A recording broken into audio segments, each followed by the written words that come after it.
नमस्कार. मालिकेच्या आजच्या भागामध्ये आपल्याला पाहायला मिळणार आहे की अमृताने खूप मोठा डाव रचलेला आहे, ज्याच्यामध्ये ती कावेरीला पूर्णपणे अडकवण्याचा प्रयत्न करत आहे. अमृताने इकडे कावेरीला हॉस्पिटलमध्ये येऊन जीवे मारण्याचा प्रयत्न केलेला आहे. अमृता कावेरीकडे येते आणि कावेरीचा गळा दाबू लागते. त्याचबरोबर कावेरीला ती म्हणत आहे की एक गोष्ट लक्षात ठेव, काहीही झालं तरीही त्या दिवशी माझी चूक झालेली होती. मी हे सगळं नीट करायला पाहिजे होतं, कारण जे सगळं झालेलं आहे त्याला जबाबदार तू आहेस. त्या बाईला मी सुपारी देण्यापेक्षा मी स्वतः येऊन तुला संपवायला पाहिजे होतं, अशा पद्धतीने ती बोलत असते. तेव्हा मात्र इकडे यशला विद्याने किडनॅप केलेला आहे. विद्याने एकच प्लॅन केलेला असतो की यशला किडनॅप करायचं म्हणजे हे लग्न थांबवता येईल, कारण काहीही झालं तरीही या घरची सून अमृता होता कामा नये असं विद्याला वाटत आहे. म्हणून विद्याने जबरदस्त प्लॅनिंग केलेलं असतं आणि यशला तिने एक वेडा खायला दिलेला असतो, ज्याच्यामध्ये गुंगीचं औषध असतं. परंतु या सगळ्याचे काय परिणाम होतात, लग्न कशा पद्धतीने पार पडतं, हे आपल्याला आजच्या या व्हिडिओमध्ये पाहायला मिळणार आहे. त्यासाठी हा व्हिडिओ शेवटपर्यंत पहा. त्याचबरोबर चॅनलवरती नवीन असाल तर चॅनलला सबस्क्राईब करा, व्हिडिओला लाईक करा. तर इकडे विद्या यशला समजवत असते. ती म्हणत असते की यश भाऊजी, तुम्हाला कळतंय का, तुम्ही काय करताय, तुम्ही त्या अमृताशी लग्न करताय. तेव्हा यश म्हणत असतो की माझ्याकडे नाईलाज आहे, मला दिलेला शब्द पाळला पाहिजे ना मी. तेवढ्यातच तिथे आलेली असते ती म्हणजे माधवी. माधवी म्हणत असते की यश, झालं का तुझं आवरून, चल गुरुजी बाहेर वाट बघतायत, असं माधवी सांगत असते. तेव्हा मात्र यश म्हणतो की हो, तुम्ही पुढे व्हा, मी आलोच, असं यश आवर्जून सांगू लागतो. तेव्हा मात्र इकडे विद्या आणि यश तिथेच असतात. विद्याच्या डोक्यात वेगळंच प्लॅन सुरू असतं. विद्या म्हणत असते की नाही, ह्या सगळ्या गोष्टी आहेत ना, मला शांतपणे विचार करावा लागणार आहे, असा विचार आता विद्याने केलेला आहे. त्याचबरोबर विद्या म्हणत असते की नाही, मी हे सगळं ना जरा विचार करून करणार आहे, हे ज्या विद्या ठरवत असते. इकडे हॉस्पिटलमध्ये कावेरी झोपलेली असते. ऑलरेडी तिच्यावरती हल्ला झालेला आहे, म्हणून तिला हॉस्पिटलाइज केलेलं असतं. बाहेर मोहित त्याचबरोबर पोलीस स्टाफ असतो. पण अचानक अमृता एका खिडकीतून आत येते आणि कावेरीच्या तोंडावरती उशी दाबू लागते. म्हणजे अमृताने कावेरीला संपवण्याचा प्रयत्न सुरू केलेला असतो. तिच्या डोक्यात फक्त एकच असतं. त्यानंतर कावेरी जागी होते, तिचा हात पकडते, तिला ढकलते. त्यानंतर तिने हातात घेतलेली असते ती म्हणजे तिथे असलेली कात्री, त्या कात्रीने ती हल्ला करायला लागलेली आहे. म्हणजे या अमृताला फक्त एवढंच माहिती आहे की कावेरीला संपून टाकायचं. त्यासाठी वाटेल ते करायची तयारी तिनं सुरू केलेली आहे. त्याचबरोबर इकडे या सगळ्या गोष्टी जेव्हा घडत असतात तेव्हा कावेरी सुद्धा पूर्ण ताकदीनिशी अमृताला विरोध करत असते, कारण कावेरीला स्वतःचा जीव तर वाचवायचाच आहे, पण यशची सुद्धा काळजी आहे. जरी तिने सांगितलं असलं यशला की तू लग्न कर, परंतु कुठेतरी मनामध्ये अमृताबद्दलच्या ज्या काही शंका आहेत त्या तशाच आहेत. कारण अमृता चुकीची आहे, आता तर स्पष्टच झाले. तिने जेलमध्ये येऊन सुद्धा हल्ला केला आणि आता हॉस्पिटलमध्ये सुद्धा तेच करत आहे. त्यानंतर इकडे पाहायला मिळतं की अमृता म्हणत असते, बघितलंस का माझ्या चेहऱ्यावरचा ग्लो, अगदी थोड्याच वेळात माझं आणि यशचं लग्न होणार आहे, मी धर्माधिकारी कुटुंबाची सून होणार आहे. त्यामुळं आता एक गोष्ट लक्षात ठेव, त्यांची बर्बादी होणार आहे. मी त्यांच्या घरात लक्ष्मीच्या पावलांनी अजिबात प्रवेश करणार नाही, कारण मला एकेकाला संपवायचं आहे. आणि कसं आहे माहिती आहे का, माझा हे सगळा प्लॅन ठरलेला होता, तुझ्यामुळे सगळा गोंधळ होत होता, असं अमृता सांगत असते. तेव्हा मात्र कावेरीला काळजी वाटत असते. कावेरी विचार करत असते की काय करू. तेव्हा कावेरी म्हणत असते की हे शक्य नाही, हे मी कधीच होऊ देणार नाही, असं कावेरी म्हणत आहे. तेव्हा मात्र अमृता म्हणत असते की हे असंच होणार आहे, काहीही झालं तरी हे मी धर्माधिकारी कुटुंबाची सून होणार आहे आणि मग बघ एकेकाला कशा पद्धतीने उद्ध्वस्त करते, असं अमृता बोलत असते. तेव्हा मात्र कावेरीला वाईट वाटत असतं की ही अमृता असं कसं काय बोलते, म्हणजे ह्या सगळ्याचे काय परिणाम होणार आहेत, हा प्रश्न कावेरीला पडलेला असतो. इकडे विद्या मात्र यशला समजवत असते. ती म्हणत असते की यश भाऊजी, मला ना तुम्हाला एक गोष्ट सांगायची. तेव्हा यश म्हणतो, बोला ना विद्यावहिनी. तेव्हा यशला ती म्हणत असते की हे बघा यश भाऊजी, कसं आहे आता माझं ऐकण्याशिवाय पर्याय नाही आहे, माझं तर सगळंच ऐकलं पाहिजे, बरोबर आहे तुमचं. माझ्या शब्दाबाहेर कोणीच जाऊ शकत नाहीये ना, त्यामुळे हे करावंच लागणार आहे, असं विद्या बोलत असते. आणि तेव्हा मात्र यश म्हणत असतो की हो ना, माझ्या शब्दाबाहेर कोणीच नाही जाऊ शकत ना. तेव्हा विद्या म्हणते हो बरोबर आहे, आता पर्यायच नाहीये. तर मग काय करा माहिती आहे का, हा जो एक विडा आहे ना, हा खा. हा विडा खा आणि मग तुम्हाला त्यानंतर काहीच बोलायचं नाही. कोणी काहीही बोललं तरी अजिबात बोलायचं नाही. जोपर्यंत हा विडा तोंडात आहे, लग्न होत नाही तोपर्यंत काहीही बोलायचं नाही, असं ती सांगते. यश पण तो विडा घेतो आणि खातो. त्यानंतर इकडे पाहायला मिळतं ते म्हणजे ह्या सगळ्या गोष्टी घडत असतात. त्याच वेळी इकडे आता भारी वाटत असतं ते म्हणजेच यामिनीला, कारण तिच्या हातामध्ये त्या चाव्या दिलेल्या आहेत. आणि ती म्हणत असते की मा, ह्या किल्ल्यांची जबाबदारी तू माझ्यावर दिलीस ना, हे खूप चांगलं केलेलं आहेस खरंच अगं, आणि मी अगदी व्यवस्थितपणे पार पडते. आता तू जे काही डिसिजन घेतलेले आहेत ना, ते खूप चांगले डिसिजन घेतलेत ग मा, असं ती सांगत असते. तेव्हा मात्र मा म्हणत असते की हो. तेव्हा मा म्हणते बरोबर आहे, पण माझ्या डोक्यात एक गोष्ट येते. घरात दोन दोन सुना असताना ही चाव्यांची जबाबदारी मुलीकडे देणं मला योग्य नाही वाटत ना, कारण सुनांची जबाबदारी आहे ना ही या घरच्या.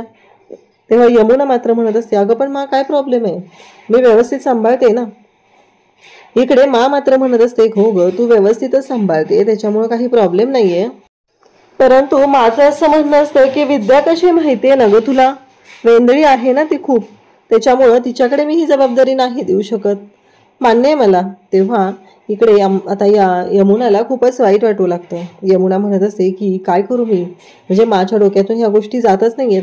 माने माझ्याकडे एवढी जबाबदारी दिली आहे, पण तरीही मला असं वाटतं की ही जबाबदारी सुनांकडे दिलेली पाहिजे. हां, त्या अमृताला तर मी बोलेल, कारण तिला मॅनेज करणं माझ्यासाठी सोपं आहे, ती माझ्या ऐकण्यातली आहे, असं यमुनाला वाटू लागतं. तेव्हा मात्र मात्र सांगत असते. त्यानंतर ती म्हणते की चालेल ठीक आहे, चल झालंय ना सगळं, असं म्हणत दोघीही बोलत असतात. आणि त्याच वेळी पाहायला मिळतं ते म्हणजे यमुना म्हणते की मा काळजी करू नकोस, आता सगळी जबाबदारी तू माझ्यावर सोपवलेली आहे ना, मग अजिबात काळजी करायची गरज नाही, असं ती सांगू लागते. आणि त्याचबरोबर इकडे दोघीही बोलत असतात. विद्या मात्र यशची बाहेर वाट बघत असते. विद्याने यशला तो विडा खायला दिलेला आहे आणि तिच्या डोक्यात फक्त एकच आहे की आता पुढे काय, कारण तिने वेगवेगळे प्लॅनिंग करत असते. त्याचबरोबर तिने म्हणत असते की हे बघ कसं आहे माहिती आहे का, यश भाऊजींना काही करून हे सगळं मला करावं लागलेलं आहे, यश भाऊजींच्या बाबतीत हे होणं गरजेचं होतं, असं इकडे विद्याच्या डोक्यात येत असतं. आणि तेवढ्यातच यशला गरगरल्यासारखं होतं, डोळ्यापुढे अंधारी येते आणि यश तिथेच बेडवरती पडतो. आता खूप मोठा टास्क असतो तो म्हणजे विद्याचा. विद्या यशच्या रूममध्ये येते. भाऊजी प्लीज माफ करा मला, खरंच हो मला ना माफ करा, हे सगळं मला कावेरी वहिनींसाठी करावं लागतंय, असं म्हणत विद्या माफी मागत असते. आणि म्हणते बरं झालं, झाले बेशुद्ध. आणि आता तिच्यासाठी टास्क असतो तो म्हणजे यशला तिथून खेळचं तोडत कसंही करून इकडे स्टोर रूमपर्यंत आणायचं. आणि आता तो टास्क पूर्ण करायला घेते ती म्हणजे विद्या. ती घेऊन येते आणि ती म्हणू लागते की बाप रे, केवढे जड आहेत यश भाऊजी, खरंच खूप त्रास झाला मला, म्हणजे वाटलं नव्हतं, दिसतायत बारीक असे पण जड आहेत, असं ती बोलत असते.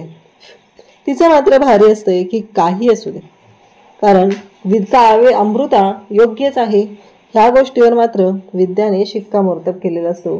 कावेरी चुकू शकत नाहीये हे तिला चांगलंच माहिती असतं. ती म्हणते की यश भाऊजी मला माफ करा, हे सगळं मी केलंय ना त्या घरासाठी केलेलं आहे, खरंच मला माफ करा, कारण मला अजिबात इच्छा नाहीये हे सगळं करायची, पण तुम्ही ऐकायला तयार नाहीये, तिकडे मा ऐकायला तयार नाहीये, त्यामुळे मला हे करणं गरजेचं होतं. आणि मग यशच्याच अंगात गळ्यात असलेलं जे उपरण आहे ते मात्र विद्या घेते आणि त्या यशच्या तोंडावरती टाकते.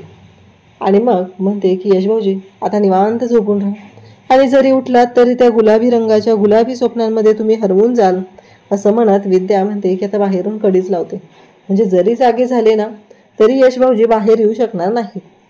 इकडे अमृता मात्र कावेरीचा गळा दाबत असते. तिला म्हणत असते की तुला संपवून टाकणार आहे.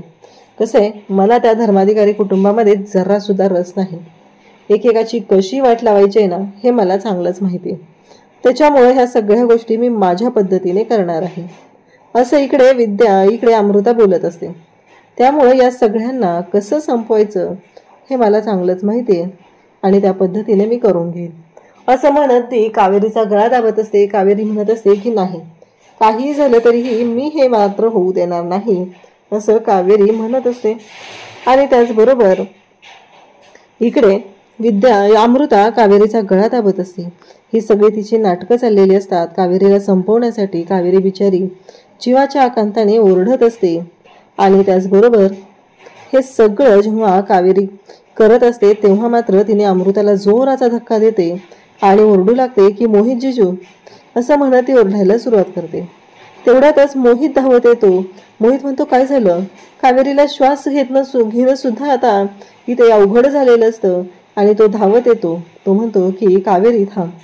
ती म्हणते की अमृता आली होती, अमृताने मला मारण्याचा प्रयत्न केलाय, अमृता आली होती आणि अमृता माझा गळा दाबत होती, हे सगळं कावेरी सांगत असते.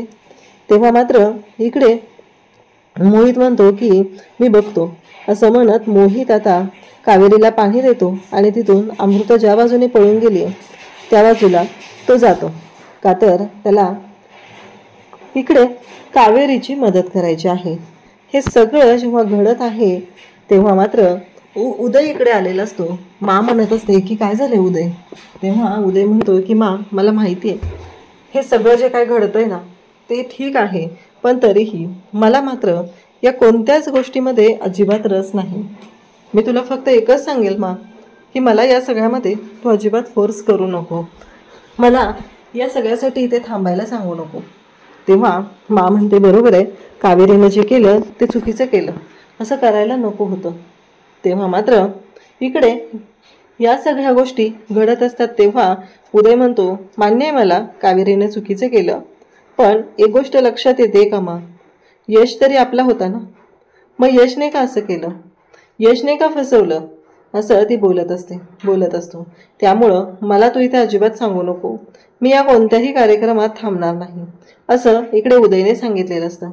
तेव्हा मात्र मा म्हणत असते की बरोबर आहे तुझं, पण मला फक्त एवढंच वाटतंय की आत्ता जे काय घडतंय या सगळ्या गोष्टी मला माहिती आहेत, तरीही मी तुला सांगते की बघ, पण तू अजिबात मला काळजी करायला लावू नकोस, कारण काहीही झालं तरीही एक महत्त्वाची गोष्ट आहे आणि ती म्हणजेच तू लवकर ये, मला अजिबात इथे काळजी करायला लावू नको, असा सगळा प्लॅन इथे चाललेला असतो.